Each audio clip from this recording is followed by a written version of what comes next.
Dopo un complesso e lungo restauro, riaprirà il prossimo 25 ottobre il tempio votivo del Lido di Venezia.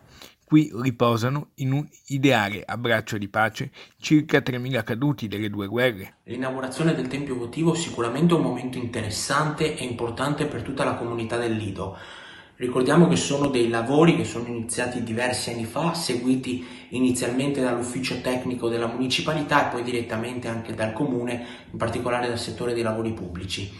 A rendere possibile un articolato e importante restauro, costato 1.300.000 euro, un cospicuo finanziamento della Regione Veneto nell'ambito delle iniziative per il centenario della Grande Guerra. È giusto ringraziare per questo la giunta regionale, è stato un investimento veramente importante. L'edificio ospiterà anche un centro di studio e ricerca multimediale sulla storia della Grande Guerra.